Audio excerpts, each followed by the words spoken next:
Hello. Hello काका, साक्षी बोलतेय. साक्षी, कशी आहेस तू? मी ठीक आहे. तुम्ही सगळे कसे आहात? आई, देव, काकू सगळे कसे आहेत? आम्ही सगळे ठीक आहोत साक्षी. आता फक्त तुझ्या परत येण्याची वाट बघतोय. कधी परत येणार आहेस तू? काका मला मला परत घरी यायला अजून काही वेळ लागेल. इकडे खूप मोठा प्रॉब्लेम झालाय. काय झालं साक्षी? काका तुला ते हेरंब उपासनी माहिती आहे? आपल्या घरी येऊन गेले होते ते. हेरंब उपासनी? राजच्या गावातला पोस्टमास्टर. त्याचं काय? काका तो दुसरा कोणी नसून राजचा बॉस स्ट्रायकरच आहे. काय? हो काका. काका आणि राजला मारण्याचा त्याचा प्लॅन होता आणि त्याचबरोबर मला सुद्धा किडनॅप करण्याचा त्याचा विचार होता. साक्षी, तुला कसं कळलं? सॉरी काका, मी खरं तर तुझं ऐकायला हवं होतं, पण मी स्ट्रायकरला राजला भेटण्यासाठी म्हणून फोन केला आणि तो इथे आला आणि त्याने हे सगळं. जाऊ दे, आता झालं गेलं सोडून दे. पण साक्षी, असं जर का असेल ना, तर तू आता स्वतःचा जीव धोक्यात घालून तिथे एक मिनिटही थांबू नकोस. ताबडतोब निघून ये. इथे पोलिसांना जे काय सांगायचं ना ते मी सांगेन. तू निघ ताबडतोब तिथून साक्षी. नाही काका. साक्षी, तू वेडी आहेस का? काका तुला जे समजायचं ते तू समज, पण माझं काम पूर्ण झाल्याशिवाय मी परत घरी येणार नाही. आणि स्ट्रायकरला आपलं घर माहितीये, तो आपल्या घरी येऊन गेलाय. त्यामुळे तुम्ही सगळे सावध राहा हे सांगण्यासाठी फोन केलाय मी. काळजी घ्या स्वतःची. ठेवते फोन. ठीक आहे, तुझा हट्टच असेल ना तर मग स्वतःची काळजी घे. या पलीकडे मी तरी तुला काय सांगू साक्षी? साक्षीचा फोन होता वाटतं. हो. काय म्हणाली? परत येणार आहे? नाही, नसेल येणार तर काही हरकत नाही, पण तिला म्हणावं इथे पुन्हा फोन करू नकोस, कारण ती त्या अतिरेक्याबरोबर मजा करेल आणि पोलिसांना आपल्याला तोंड द्यावं लागेल. तुम्हाला कळतंय ना मी काय बोलतेय?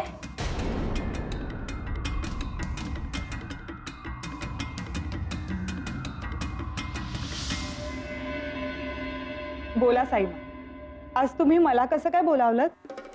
आमचं एक काम होतं, करणार ना तुम्ही? साईमा, अहो तुम्ही फक्त ऑर्डर द्या, तुमच्यासाठी तर काहीही करू.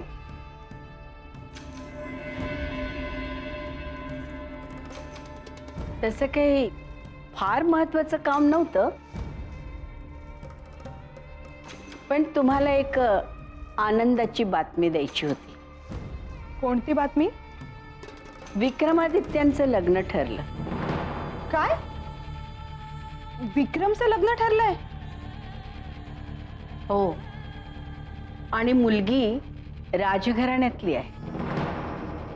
अहो पण मी तर काहीतरी वेगळंच ऐकलं होतं. काय ऐकलं होतं तुम्ही? हेच की विक्रमचं देवयानीवर प्रेम आहे आणि तो तिच्याशीच लग्न करणार आहे. हे सगळं खोटं आहे.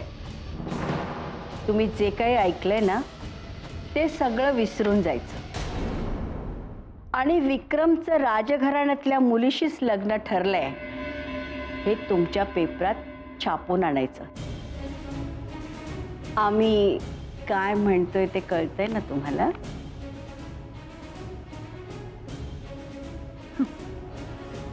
हो साईमा, तुम्ही म्हणाल तसंच होईल. येऊ मी? या.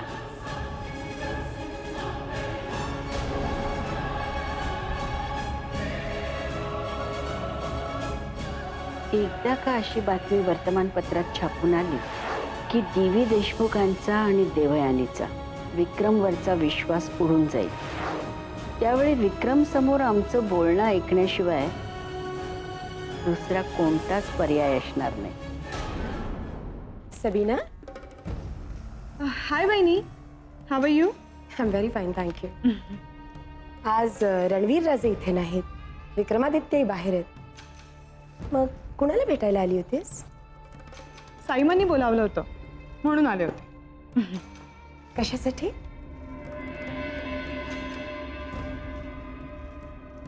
नाही म्हणजे असं काय महत्वाचं काम होतं साईमांचं तुझ्यासोबत? अहो तुम्हाला तर माहितीच आहे की मी राजेश शिर्केंची PR आहे, म्हणजे राजेश शिर्केंची एम्प्लॉईच आहे म्हणा ना. मग जर मला साईमांनी बोलावलं तर यावं तर लागणारच ना. सबीना, तू जरी आम्हाला सांगत नसलीस तरी आम्हाला पूर्ण कल्पना आहे साईमांनी तुला कशासाठी इथे बोलावलं होतं. आम्हाला फक्त तुला एकाच गोष्टीची जाणीव करून द्यायची होती. तू जरी राजेश शिर्केंची PR असलीस तरी विक्रमादित्यांची मैत्रीणही आहेस ना. त्यामुळे अशी कुठलीच गोष्ट करू नकोस ज्यामुळे विक्रमादित्य तुझ्यावर नाराज होतील. तुमचा काहीतरी गैरसमज होतोय. एनी विच वेज तुझी कर्तव्य, तुझी मैत्री सगळं कसं जपायचं हे तुला चांगलंच कळतं. You may go. बाय.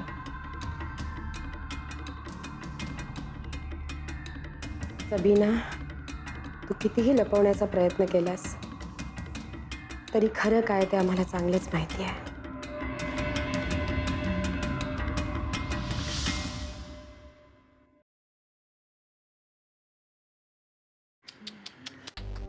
कुठली लेक आणि कुठली सून, उगाच हुरळून जाऊ नकोस. एक बातमी वाचलीस ना तर स्वप्नातनं खाडकन जागी होशील. म्हणे लेक लाडकी या घरची. काय झालंय काकू, असं तिरकस का बोलतेस? तुम्हाला नेहमी माझं तिरकस बोलणंच दिसतं ना. रणवीर राजे आणि साईमानी विक्रमच्या लग्नाची घोषणा केली, ते सुद्धा प्रेस कॉन्फरन्स घेऊन. तुझ्या आणि विक्रमच्या नाही. वाच.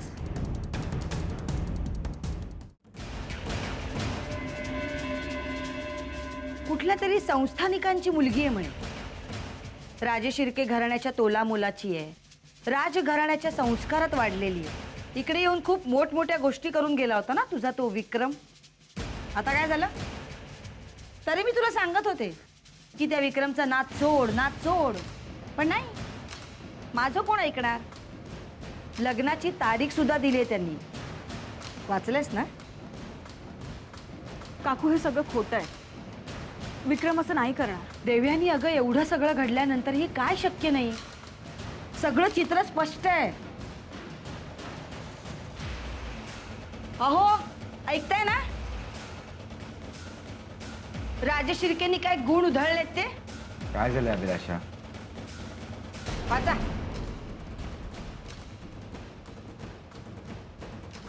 वाचलं? नाहीतरी तुम्हा देशमुखांना अर्ध्या हळकुंडाने पिवळं होण्याची सवयच आहे. आता भोगा आपल्या कर्माची फळं. विक्रमादित्य राजे शिर्केंशी लग्न लावायला चालले.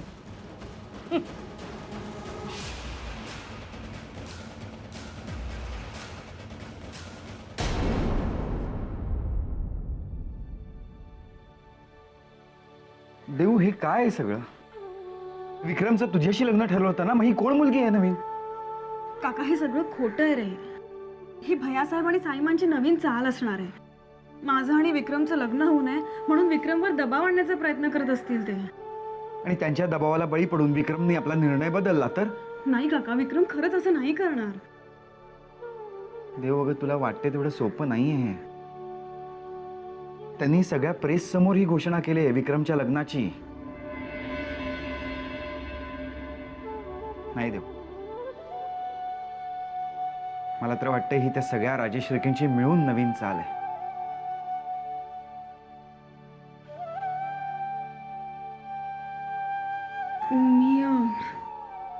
मी विक्रमला फोन करून बघते. हां.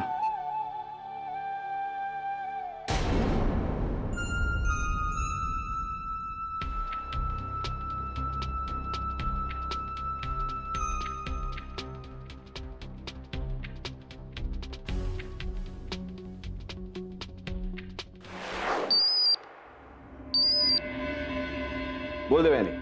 हॅलो विक्रम. काय झालं? तुझा आवाज असा काय? विक्रम, आज पेपरमध्ये बातमी छापून आली आहे. काय छापून आलं? नाही, आम्ही अजून पेपर वाचलाच नाहीये. म्हणजे तुला काहीच माहित नाही? देवयानी, तू कशाबद्दल बोलतेस? काय असेल ते स्पष्टपणे सांगा मला. विक्रम, तुझ्या लग्नाची बातमी छापून आली आहे. कुठल्या तरी संस्थानिकाच्या मुलीशी तुझं लग्न ठरलंय आणि काय? अच्छा, नाही, आम्हाला कल्पना होतीच. हा आमच्या भैया साहेबांचा आणि साईमांचाच डाव असणार. नाही, त्या मुलीविषयी साईमा आमच्याशी याच्या आधी बोलल्या होत्या, पण तेव्हाच आम्ही आमचा नकार त्यांना स्पष्टपणे कळवला होता. आम्हाला आश्चर्य एकाच गोष्टीचं वाटतं देवयानी, की ही बातमी पेपरमध्ये कशी छापून आली. पण तू काळजी करू नकोस. पण विक्रम, त्यांनी तुझ्यावर दबाव आणण्याचा प्रयत्न केला तर? देवयानी, आमच्या आयुष्याचे निर्णय आम्ही स्वतः घेतो. ते अधिकार साईमांनाही नाही. तू काळजी करू नकोस. ओके? ऍक्च्युली ही बातमी वाचून मी जरा घाबरले होते. तुझ्या घरच्यांनी तुझ्या विरोधात जाऊन काही केलं तर? Devyani, just don't worry. Okay? आम्ही तुझ्याशी नंतर बोलतो. आधी त्यांना जाऊन जाब विचारतो. विक्रम, देवयानी, प्लीज काळजी करू नकोस. आमच्या निर्णयात कुठलाही बदल होणार नाही. आम्ही बोलतो तुझ्याशी नंतर. Okay? Bye. Bye.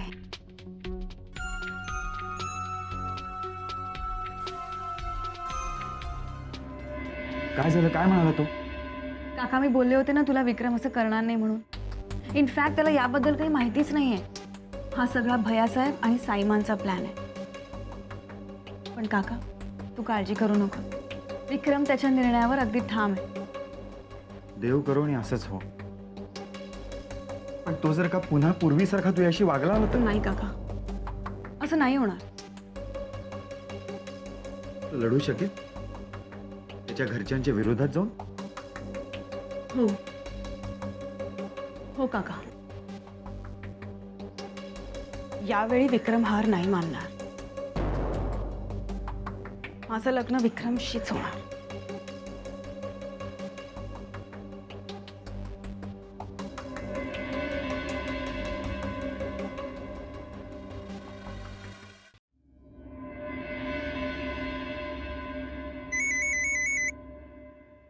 High Vikram, what a surprise.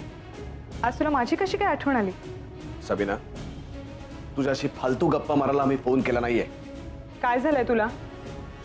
एवढा का रागावलास? काय झालंय? आम्ही कोणा राजघराण्यातल्या मुलीशी लग्न करणार आहोत अशी बातमी तू छापून आणलीस. राजघराण्यातल्या मुलीशी लग्न? मी? समीना, ही बातमी तू छापून आणलीस याबद्दल आम्हाला पूर्ण खात्री आहे. आमच्याबद्दल अशी चुकीची बातमी तू का छापून आणलीस? आय एम सॉरी विक्रम. अरे पण साईमांच्या सांगण्यामुळेच मला हे करावं लागलं. आता त्यांचं म्हणणं मी कसं टाळू शकते? एक मैत्रीण म्हणून तरी तू मला समजून घे प्लीज. सबीना, देवयानीवर आमचं प्रेम आहे आणि आम्ही तिच्याशीच लग्न करणार. हे तुला माहिती असून सुद्धा ही बातमी छापून आणलीस. तुला माहिती आहे अशी ही बातमी छापून आल्यामुळे आम्हाला कोणकोणत्या अडचणींना तोंड द्यायला लागणार आहे. उद्या त्यांच्या घरच्यांना आम्ही काय उत्तर देणार? त्यांनी जर आमच्यावर अविश्वास दाखवला तर देवयानी त्यांना काय उत्तर देणार आहे? आय एम रिअली सॉरी विक्रम. सबीना, एक गोष्ट लक्षात ठेव. तुझ्या या बातमीमुळे जर त्यांच्या नजरेतून आम्ही उतरलो तर लक्षात येते ना?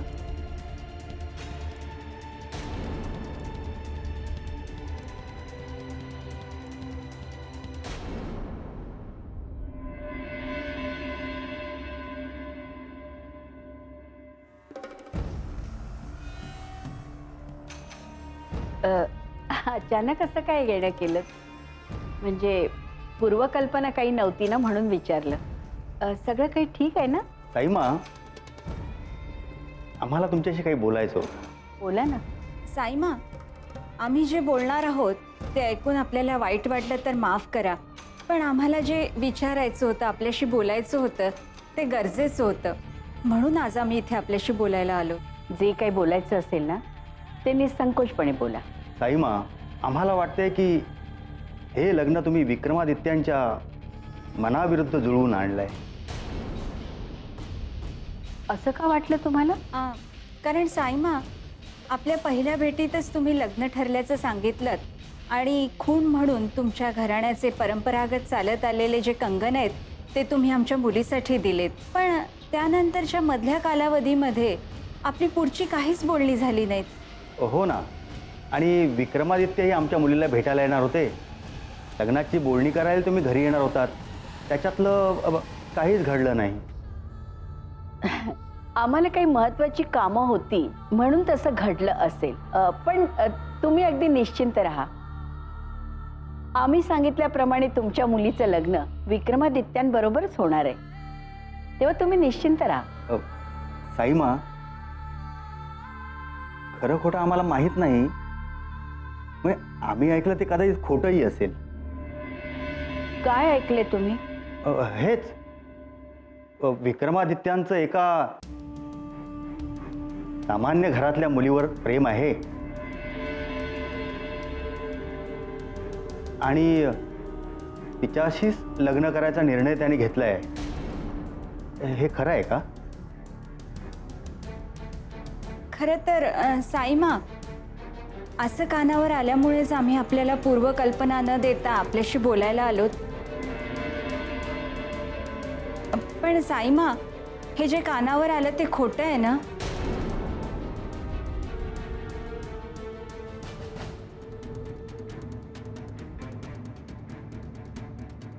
तुमचा काहीतरी गैरसमज होतोय.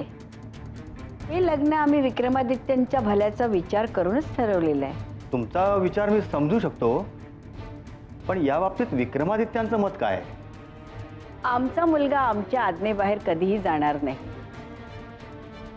आणि तुम्ही म्हणता हे जर खरं असतं तर तुमच्या मुलीचं विक्रमादित्यांबरोबर लग्न होणार आहे ही बातमी पेपरात छापून आली नसती ना? पण साईमा, त्या मुलीचं काय जिच्यावर विक्रमादित्यांचं प्रेम आहे?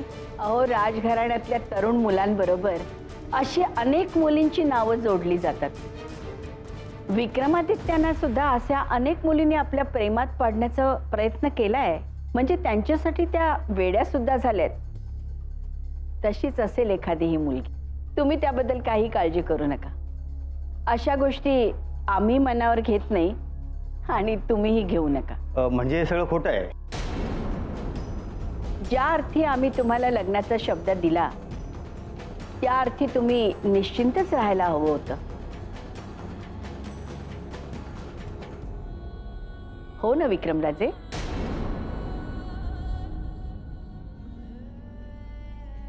साईमा, आम्ही यांच्या मुलीशी लग्न करणार आहोत असं तुम्ही त्यांना खोटं का सांगितलं साईमा? विक्रम, ओरडू नका साईमा. ओरडल्याने सत्य लपणार नाहीये.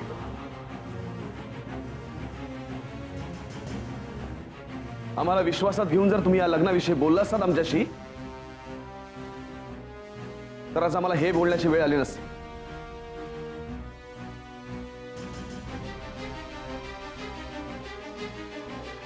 साईमांच्या वतीने आम्ही तुमची माफी मागतो.